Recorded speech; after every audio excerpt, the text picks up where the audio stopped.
And in San Diego, authorities are investigating a possible hate crime at a mosque. 3 people were killed after a shooting at the Islamic Center of San Diego.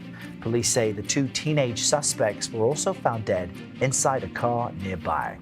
CBS News national correspondent Jonathan Vigliotti joins us live from San Diego with more on this. Good morning, Jonathan. What more can you tell us about what happened? And Errol, good morning to you. The San Diego police say they were actually searching for one of the suspects hours before the attack. This after the mother called police saying that he was missing and acting suicidal. Tragically, they did not find him until it was too late. Everybody back 50 feet. San Diego police received a call about an active shooting at the Islamic Center at 11:43 a.m. Monday. I heard like a bunch of bad stuff, like gunshots. 4 minutes later, the police chief said officers arrived on the scene where they found 3 deceased victims, proceeding to sweep the mosque and its school facilities, where aerial footage showed children running from the building. Imam Taha Hassan, who is the director of the center, posted this update. The entire school is safe. All the kids, all the staff and the teachers are safe out of the Islamic Center.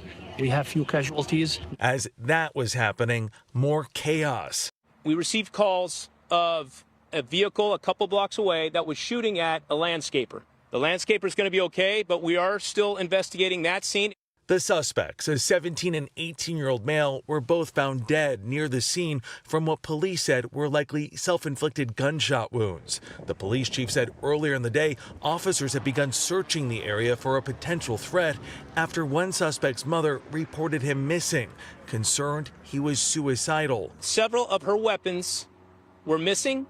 Her vehicle was missing. She also said that her son was with a companion and that they were dressed in camo. That began to trigger a larger threat assessment picture. Police added that there was evidence of hate speech, but would not elaborate. Among the victims, according to social media posts and people linked with the Islamic Center, its security guard. Maite Gutierrez, who calls the guard Brother Amin, says she knew him well when she worked at the center's school for years. Because of his heroism and his courage, his bravery, and the love for his community and his faith, he saved a lot of lives. Imam Hassan spoke to us in 2023 during a national spike in Islamophobia. We receive daily reports from community members being assaulted, intimidated. And said he hoped that struggle would strengthen what he called a resilient congregation. On Monday, he shared this message.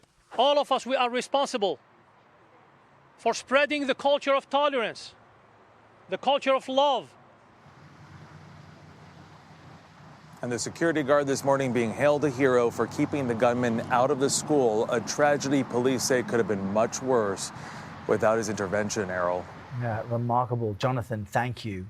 Michael Alcazar joins us now. He's a professor at the John Jay College of Criminal Justice. He's also a retired NYPD detective. Michael, good morning. We keep hearing this attack could have been much worse, if not for the mother of one of the suspects calling police first, and if not for the intervention of this heroic security guard. Do you think there is an increased effort by parents to pay attention to what their teenagers are up to? What jumps out at you so far in this incident? Yeah, I mean, we've seen this in the past, and I think the mother did a good job reporting her child missing and the weapons missing and her vehicle missing. So that gave a lot of information for law enforcement to be on the lookout for, right? The vehicle make and potential weapons they're carrying. So, I mean, I think the weapons should have been secured better, that teenagers shouldn't have access to these weapons. So that's kind of like a fault on the family's part because, you know, they had easy access and maybe there were things leading up that could have prevented this. Now, we're seeing a rise in Islamophobia and anti-Semitism. I mean, minority groups are being targeted at increasing rates. Why are faith centers so often targets of violent attacks like this? Well, places of worship are, by design, open environments, right? Very welcoming. And I think as of late, because of our current climate, we have to change the posture, the security posture, right? We have to make sure that it's safe. They should establish layers of security to ensure that the people attending these facilities are safe, meaning they should have in the outer perimeters, like I saw that this place had a large parking lot. There should be bollards that we see perhaps in New York City. Maybe if you want to make it more not threatening, the giant planters so that vehicles can't just be improvised to ram these facilities. They should have trained personnel that can identify potential bad actors.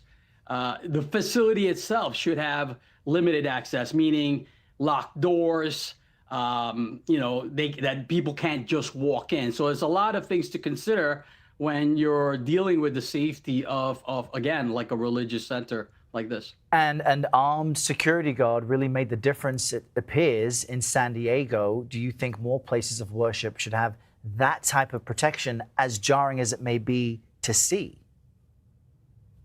Yeah, I think people don't want to think like that or have that presence, but sadly, again, because of this current climate of active shooters, lone actors, it's probably a good idea to have law enforcement at the facility or trained security personnel to prevent attacks like this one.